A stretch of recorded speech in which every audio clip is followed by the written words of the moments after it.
Welcome to the Exponential Minds podcast.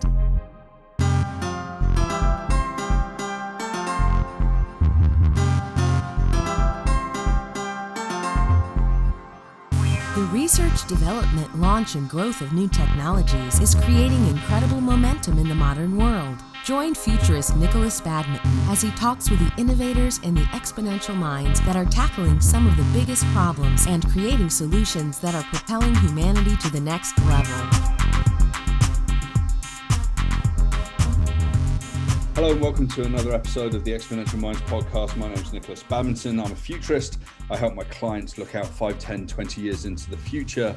And today I'm really pleased to be joined by Natalie Nixon, PhD. We met earlier this year and her energy and excitement really was captivating. She changes lives through ideas. She's a creativity strategist who happily integrates wonder and rigor into her life and work.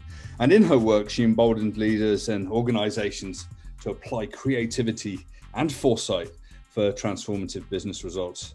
Interestingly enough, she incorporates her background in anthropology and fashion, as well as her experiences living in Brazil, Israel, Germany, Sri Lanka, and Portugal to help her clients become more dynamic versions of themselves and to see a little wider and to look a little further. Most excitingly, this year, she released a book called The Creativity Leap.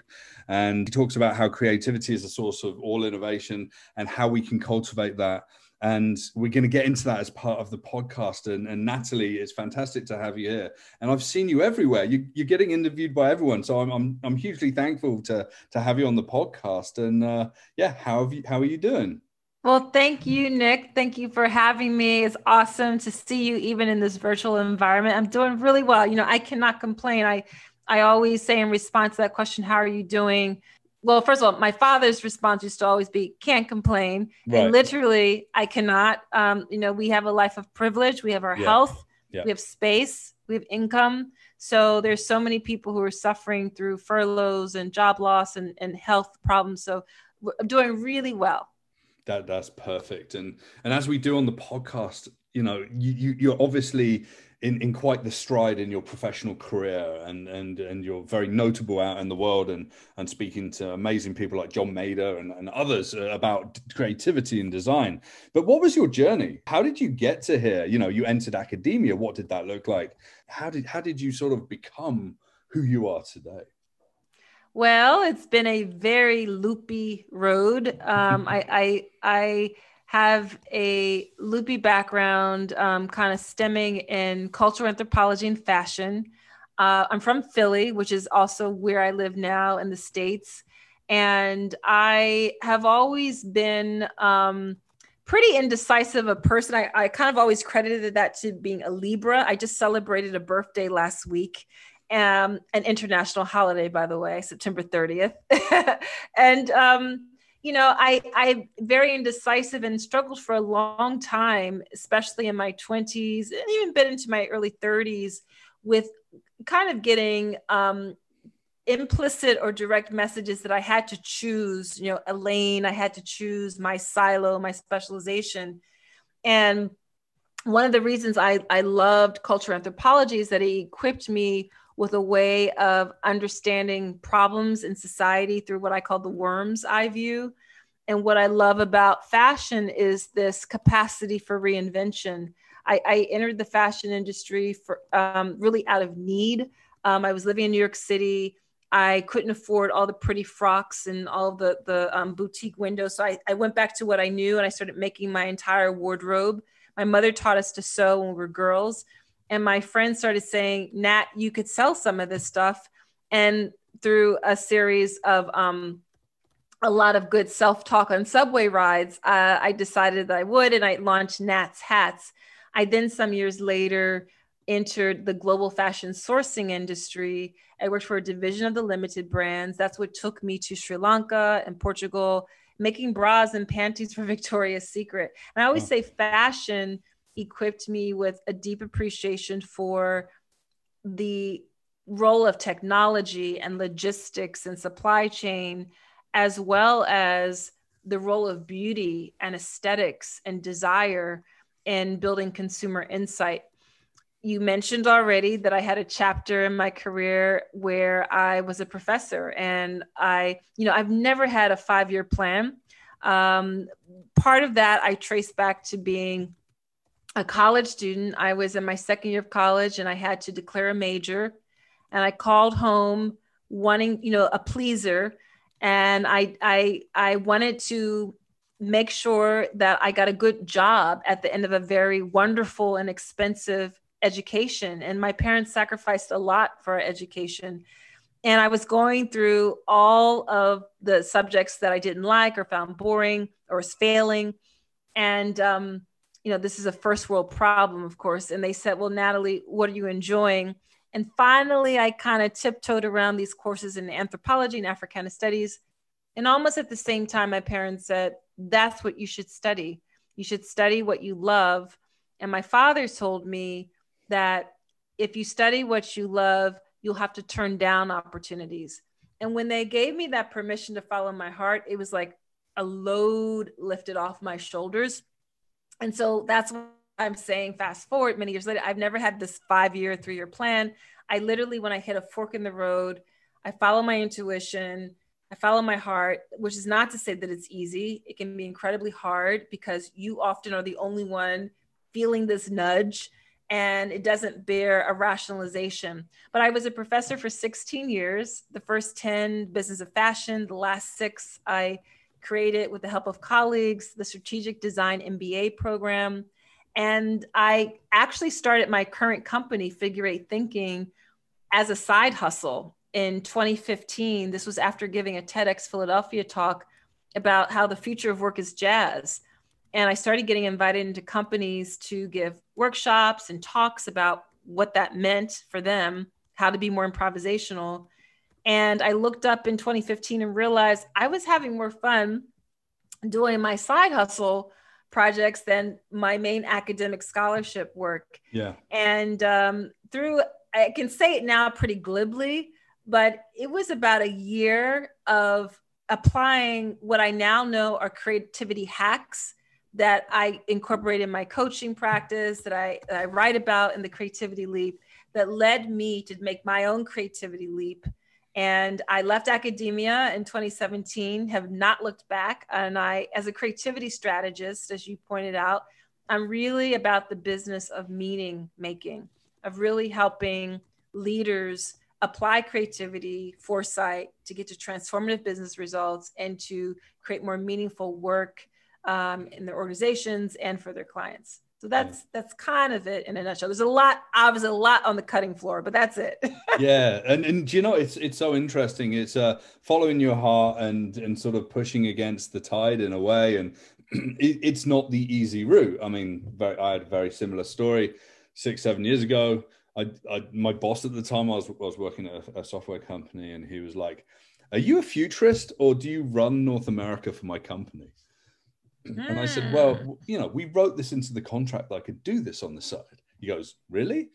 So his HR people hadn't told him this, right? But so I walked away, and I knew sort of my head was going to be on the chopping block because I was writing about pretty wild things about the future of a number of different areas that weren't, you know, in line with maybe the job that I was doing, right? So, you know, be right. Interesting and be interested in the world.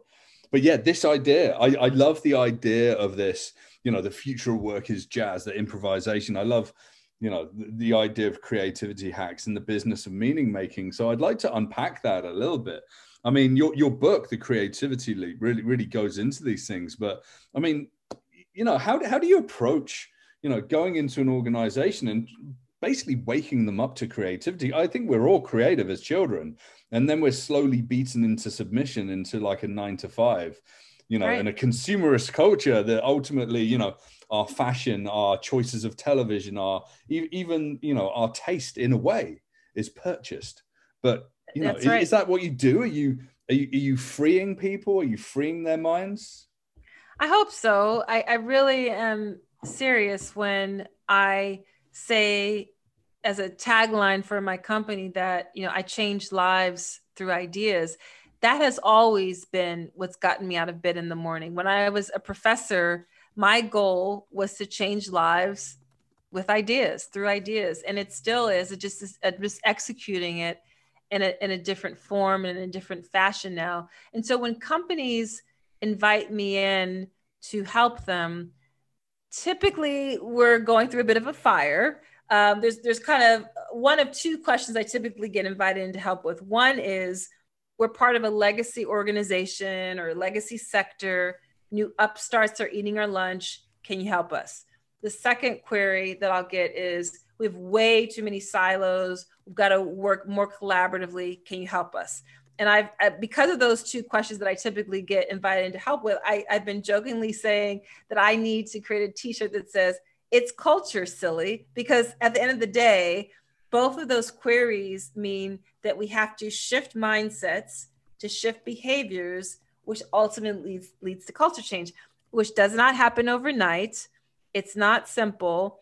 And a lot of my clients are trying to build cultures of innovation. And what's happening, I observe, is what I call innovation churn. Some of my colleagues, your colleagues too, I'm sure, Nick, we hear them talk about, innovation theater. And what ends up happening is that just one other silo is created. And the reason why I ended up landing on creativity as kind of being the core of my value proposition is that I was observing that people were throwing around this word innovation all the time and kind of missing each other. And we all meant slightly different things. There wasn't this lingua franca. Not only that, but in my opinion, we had to pause, take a step back, and actually start with creativity, because I think of creativity as the engine for innovation. Innovation is the output because of creativity. The problem, of course, is that I can't very easily walk into a corporate environment and lead with creativity, because most people don't understand creativity. Most people, a lot of people, not everybody, when they think of creativity, they kind of think only of artists, maybe designers as well, right? But what's happened is we end up ghettoizing and siloing creativity in the arts. It's not fair to artists, and it's not beneficial to our society at large. So a lot of my efforts are to help reframe things and to help people understand this toggling between wonder and rigor to solve problems, which is the way I like to define creativity. I like the idea, or that concept of ghettoizing creativity. It's over there, it's whatever, it's not accessible, I can't do this. It's like, if you look at some of the most creative people that I sort of hold up there, Basquiat, Jean-Michel Basquiat, right?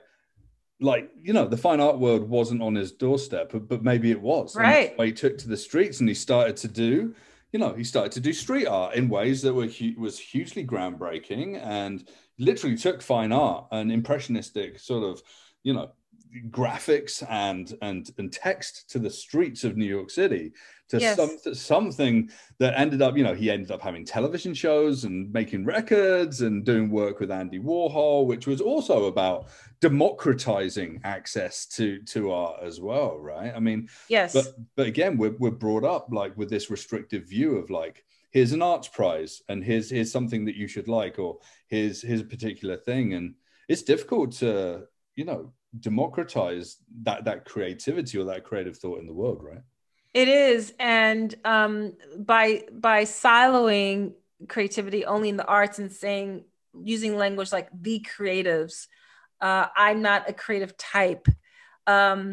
It limits us, and it doesn't really acknowledge that to be human is to be hardwired to be creative.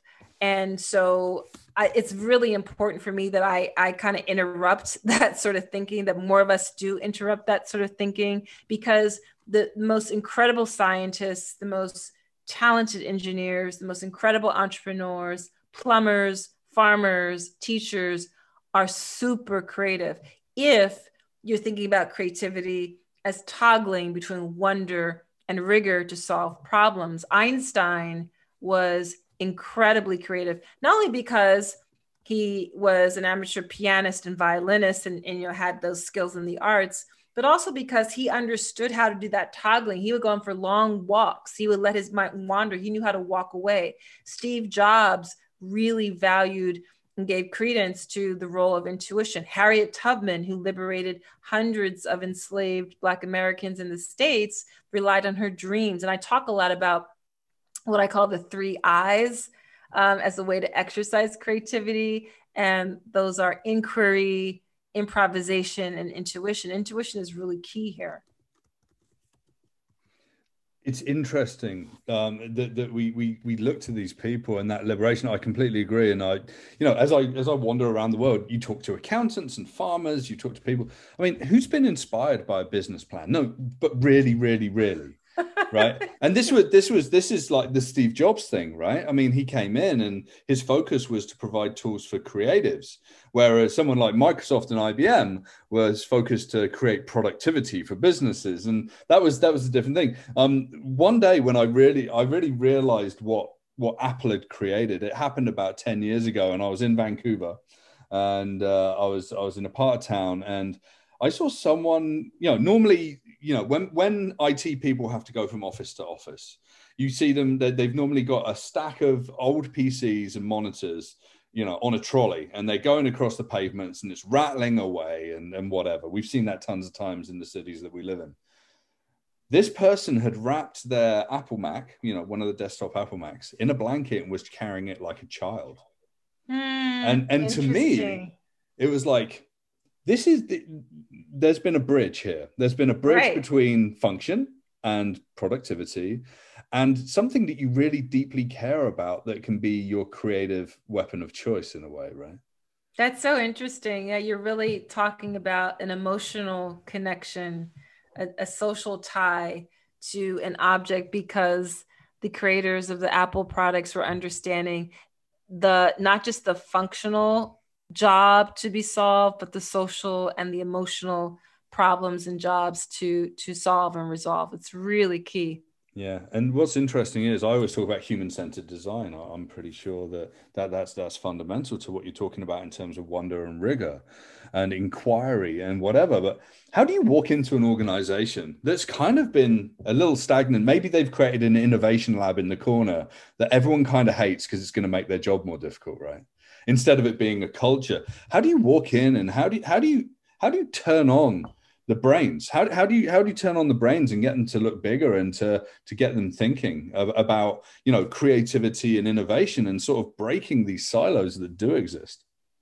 Well, one of the first things it's important to do is identify the leadership that will have those sustained credence and passion for the project. And I'm not only talking about leaders from the top down. I'm a big believer in emergent leadership. So those leaders on the margins, those leaders who are actually maybe kind of front of the line, interfacing with the customer a lot more, who show leadership through kind of the zany ideas that they every once in a while will bring to fore. So it's identifying kind of champions of trying something differently. It's also important to have real, true creative abrasion. That's a term that Jerry Hirschberg, who used to be the head of Nissan design, used to insist on, which is really cognitive diversity. He always insisted on whatever the design challenge was, that he included people from finance and HR and manufacturing and sales, because each of us collectively will pose a very different question to the same challenge. So yeah, collaboration is a pain in the behind in the short term, because there's a learning curve on our own part. We have to explain ourselves. There's a lot of jargon to unpack, but you know what? Maybe some of that questioning can be turned on ourselves to ask ourselves, why do we do it that way? Does this really actually make sense? So identifying a collective of people, small collective, nimble group of people who are from diverse parts of the organization to kind of make up the team. And then to really embrace through practice a prototyping approach. It's not about most change in systems change rarely happens from like top down that ends up demolishing things. Most change happens through like a fissure, it's a crack in the system. So through prototyping, through really starting to understand the value of it being more experimental, of build, test, learn. And then, it's very fashionable right now to say, oh, fail fast. We embrace failure and mistakes. And people were sitting back on the sidelines thinking like, yeah, okay, I'll do that once I see, the head boss fail and, will my head be on the chopping block? So leadership also has to incentivize it through money, through time. So those are all the kind of things on an infrastructure basis that we want to put into place.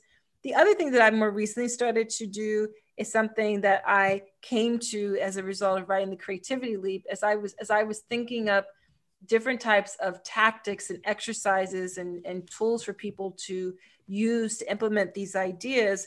One of the things I came up with, which has really taken off, is this idea of being a clumsy student of something. And so I have been jokingly, half serious, half jokingly saying, we have to stop showing up to work in drag. We have to start allowing our full human selves to show up, because most of the time, most people who've worked with me in an organizational environment, Nat's greatest hits, best of, we're always in a kind of a performative role. And especially at this time of rapid disruption, we need to be curious about and invite people's fully human selves, because actually productivity increases when people feel seen and heard. So what I mean when I say encourage people on your team and your organization to become a clumsy student of something, not on the dime of the company, but in their own free personal time. Why? When we are clumsy students at our avocation or hobby, whatever we like to tinker around on, that's activating very different neurosynapses that we can then bring to fore in our daily work. So for example, although I studied dance since I was 4 years old, I studied Horton Technique Modern. I think it's because I was so atrociously clumsy. My mother says she did it because she observed me always mimicking her in my playpen as she was trying to exercise and lose her baby weight. Whatever the case, I love dance. I've been dancing for years. But right now, I am a clumsy student of the waltz, the tango, ballroom, social dance, foxtrot. I actually have a lesson this evening. And what that does for me is several things. A, it cultivates a tremendous sense of humor about myself. B, I'm always practicing those 3 I's I mentioned. I have to be very curious. I have to learn how to frame questions differently to different instructors. Even if it's with the same instructor, it didn't land in a way that I still don't understand the concept or the movement. I have to develop keen sense of observation, listen actively. I become much more improvisational and adaptive. I follow my intuition, especially in partner dancing. So that is igniting a different neurosynapse pathway in my brain that when I go to the work at hand and kind of the daily grind, I have a better fluidity with bringing creativity to my daily practice. So those are some of the things I actually encourage companies I consult to do.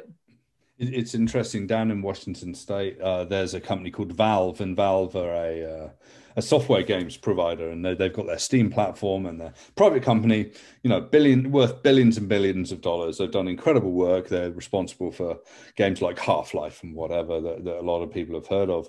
But they when they hire people, they say that someone turns up on day one and they give them a desk on wheels and the equipment they need and tell them to go and find work. And there's an employee handbook that you can download and you can read this. It's like, how do you deal with that? Because they believe that you destroy 99% of the innovation you hired someone for, and that sort of creativity by telling them what to do. So your clumsy student idea is exactly that.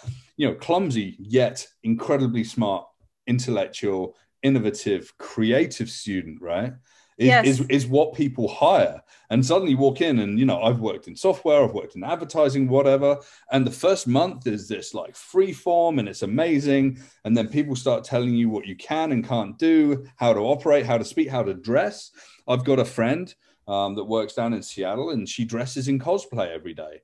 And she's a VP in companies, in gaming and software and whatever. That's what she does. That's who she is. Right. And she says she embraces the weird. And it's like, this is who I am. And we see this in terms of we need to be more diverse in our organization. And they don't realize that diversity can mean a lot of different things. It can mean hiring people that are in their 50s and older. It can mean hiring kids without a formal education. It can be, and then the gamut in between, everything from, different gender identifications, different sexualities, different, people from all over the world. I mean, who's a good example of a company that's really sort of kicking ass and sort of, who would you hold up there on the pedestal, or, sort of who's on the way to get in there? Of really embracing that level of cognitive diversity. And so one company that I interviewed for the book, I talked with Randy Swearer, who is the vice president of learning futures at Autodesk in San Francisco. Right. And he hipped me to this word orthogonal thinking, which I really had never heard of before. And I love it. It's a groovy word, but it's a really cool way of talking about cognitive diversity. And they intentionally try to disrupt themselves by hiring people from all sorts of backgrounds and sectors to kind of have sabbaticals with them, to ask very different zany questions. They have people from the AFL-CIO, they have former generals, they have PhDs in anthropology and astronomy, right? To really push the needle on helping them frame and reframe questions differently. They also, on a regular basis, hold summits. So they're hiring for it, and they're also figuring out more structural ways to have that sort of diversity built into the ways that they work. But I also kind of frankly see that kind of diversity. Another group I interviewed, there's a famous restaurant in LA called Republique. And, what I loved about the interview with them is they had it was clear how inclusive they were about the organization. That all the politics in the States around immigration was very real and dear to them, because they understand kind of the backbone of the restaurant business are people who have immigrant status in the States. But the ways that they do their lineups before each shift, and they incorporate play. They are ethnically diverse. They are diverse on a class, socioeconomic class basis. Those are just a couple of examples that come to mind. Yeah, it's interesting. I saw Van Jones speak on stage about sort of creativity and the new world of work, and this was a couple of years ago. And Van Jones, I think he's based down in Oakland, and he's got some foundations down there, and he's helping kids sort of get connected out in the world and sort of bring people up from from the streets, as it were. And he says, he lives like 30 kilometers away in Oakland from like some of the wealthiest companies in the world, and he can't build a bridge. It's almost impossible to build a bridge into those organizations. I've got a friend who works in Google, and he's like the head of an entire area. I'll withhold the information, but I went to school with him. We kind of screwed around. We didn't really leave school with anything. I eventually went to university, and I followed a more traditional route into work, get your degree, go to work, do the things, change jobs, yada, yada. And he went off and he lived in a squat, and he worked with rave crews and wrote music and wrote dance music in the UK. And then he ended up in like Berlin and Switzerland. And now he's like the head of this entire discipline that's going to change the world at Google. And people are like, yeah, what college did you go to? And he's like, what? And we forget that talent, talent isn't defined by degree. It's not defined by. It's like those who wander tend to learn, and those is wander with an A and wonder with an O, right? The wandering and the wondering, really give. But to break out that gravity of expectation of work and whatever. It's really, really hard, and it's doubly hard in an organization, right? I mean, Autodesk is amazing. Republic, it's a restaurant. Noma, the notably in quotes the best restaurant in the world. What did they do? What did they do as part of the COVID-19 response? They got rid of their entire menu and just did the best burger in the world. And they've got queues around the block for 3 hours a day to get a burger and a beer. And their business is thriving and surviving. And it's ultimately the result of a creative moment that they had with the context of where we are. And, it's a creative moment that could literally come from any one of their staff, right? Right. Exactly. Yeah. It's interesting how often we tragically conflate, and I'm saying this as a former professor for 16 Yeah. years. I've never been a proponent of thinking that, a 4-year college degree is the key to success. It's enlightening and helpful to some, but not for others. I mean, especially if you think about if there's a bell curve in the way people learn, we teach to a sliver of that. We don't teach to kinesthetic learning. We don't teach really to visual learning. We don't teach to, not enough at all, to experiential learning. I'm not even talking about the cost of entry, the barriers of entry related to cost. So being able to learn by doing, I actually think that fundamentally is how most of us do learn. And when I give a lot of my talks, I point out these signals in the landscape that I observe about how the Gen Zs and the Centennials have really started to begin to question the ROI of higher education in America, the model that exists of sage on stage, and for some really valid reasons. And, I think it would be interesting for us to have the bravery to explore kind of more hybrid models, more interesting partnerships, more fluid ways of looking at kind of hard knocks, real world experience that cannot be replaced. I mean, we learn, let's face it, all of us learn the best from our mistakes. We learn when we just mess up, we fall flat on our face. It's so painful, or / enlightening. We know what not to do again. We know absolutely what to do again. It's a bit narrow when we create these. I guess we think it's a more efficient way. We can kind of separate the wheat from the chaff, but are we really truly going to be able to innovate if we don't have diverse perspectives in the problem solving process? Yeah, and we're kind of at a reckoning right now. Yeah, I mean, we're 7 months into a global pandemic, and we've watched our political leaders. The solution was to shut everything down, or to ignore science, or and everyone's kind of fumbling around. It's like it's like that. I'm gonna go back and use what you talked about, the clumsy student.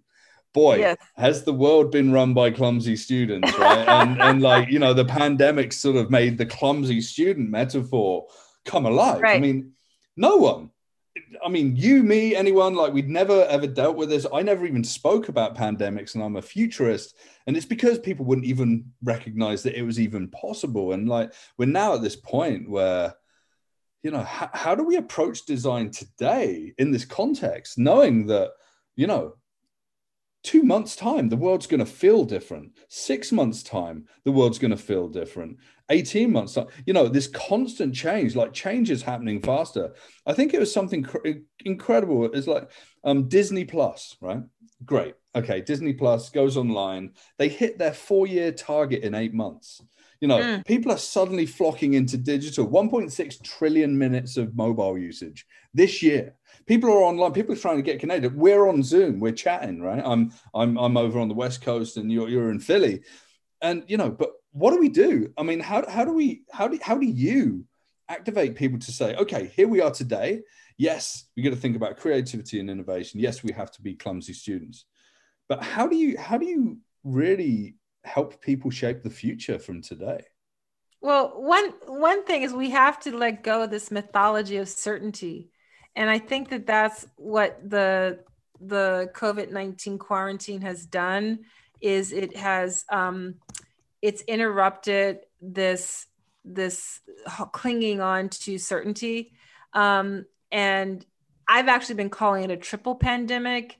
It's a pandemic consisting of COVID-19, the revelation of systemic racism in the United States to the whole world, and the unsustainability of our earth. So the trifecta is happening on a social, environmental, and health level.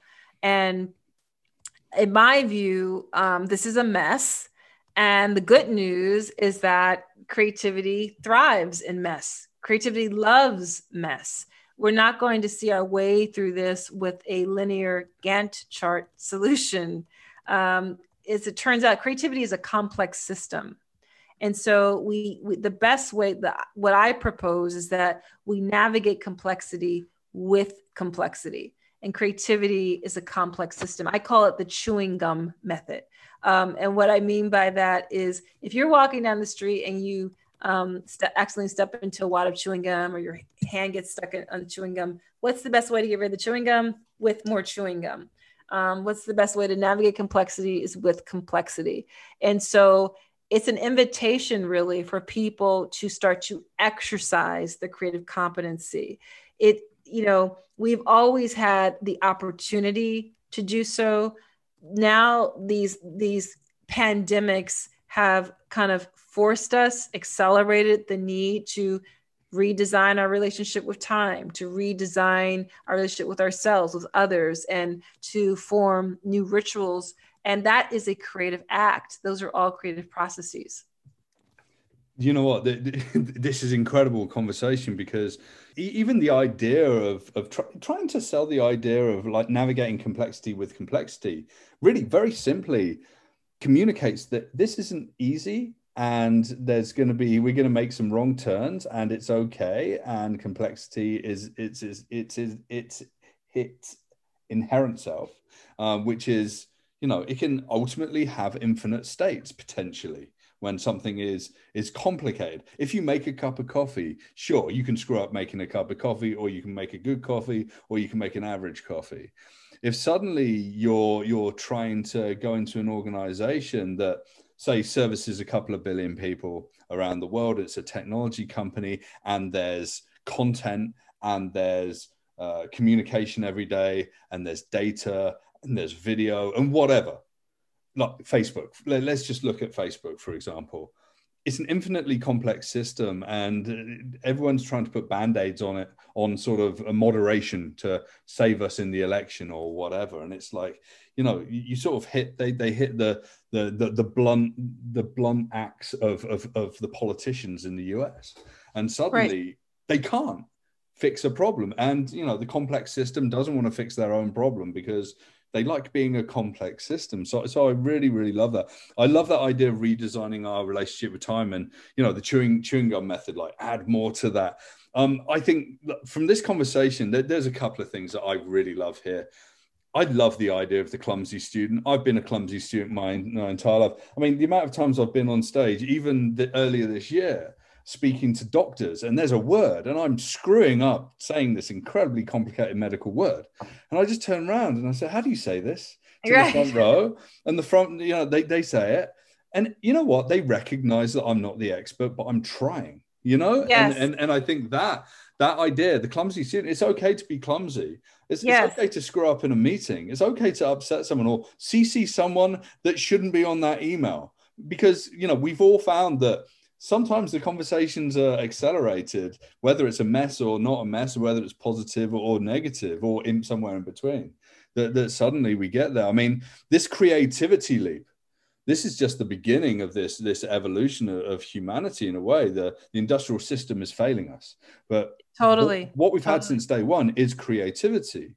Yes. We've got agricultural systems that are thousands of years old that still work today and are relevant because someone back in the day was creative in thinking. Al-Jazari, the dreamer in 12th century Persia, thought about automata. Charles Babbage thought about the computer. Ada Lovelace thought about programming pianos to play autonomously. These are the things. And where does it all come from? It all comes from creativity. And yeah, are there any sort of final words for the listeners? Is there like one piece of advice? Wake up tomorrow morning and do this one thing, or consider the world in this way? Well, of course, Nick, I have to selfishly, recommend that people pick up the creativity leap. That's one thing you could do. No, but really, gosh, there's so many little hacks that we can do throughout the day. Like I take daydream breaks. I intentionally put on, sometimes it's for 90 seconds. Sometimes it's 5 minutes. Sometimes it's 15 minutes. And it's so important to let my mind drift and wander. And it's always remarkable to me how much more refreshed I feel. Right. Another tip, read more fiction. Fiction builds curiosity. Curiosity builds empathy. when we go into the worlds of people who are different from us, different gender, different geography, different ethnicity, different time, that's something that really can start to get our mind working. So those are just a few tips. Yeah, and write fiction as well, right? I mean, yes. I write speculative future. I teach my clients how to write speculative fiction. And on the future, you know, I worked with a software company earlier this year. It's like, well, we don't have a 20-year vision. I'm like, why? Well, you know, we want to sell the company in like 5 years. It's like, but what are they buying? Are you sure? Yeah. Yeah. What are they buying? Anyway, I did this workshop, and we wrote speculative headlines for the year 2030, some speculative hypothetical scenarios, some cool stuff, you know, what if thinking. And I chatted to the CEO the other day. He goes, yeah, you know, we went back. We thought we're now in this this world. We got rid of these members of the board of directors because they didn't really have a future vision. They were holding us back. We've now got this vision. We're now in mergers and acquisition. Our marketing has got a new perspective. And it's like, I didn't do much. I literally got people talking around ideas to be creative and to think different. But Natalie, that's awesome. I'd like to say thank you so much for your time. As always, with every single guest, I typically bring guests back, you know, in later seasons, because I love these conversations so much, and I learned so much, and I've learned so much today. I'd like to thank you, Natalie Nixon, PhD, Dr. Natalie Nixon, I guess. Natalie is fine. Creative sage. You're out there. You're absolutely doing incredible things. You're progressing creative thinking, and you know, this is, I think, essential as a skill. So if you're listening to this, go and find Natalie on LinkedIn or YouTube, whatever. There's tons of material. Go and buy a book, The Creativity Leap. I think that creativity and this way of looking at the world in new ways, being clumsy, is going to be the thing that creates a better future for everyone. And that's what we all need. So Natalie, thank you so much for your time today. Thank you, Nick. It was a real pleasure.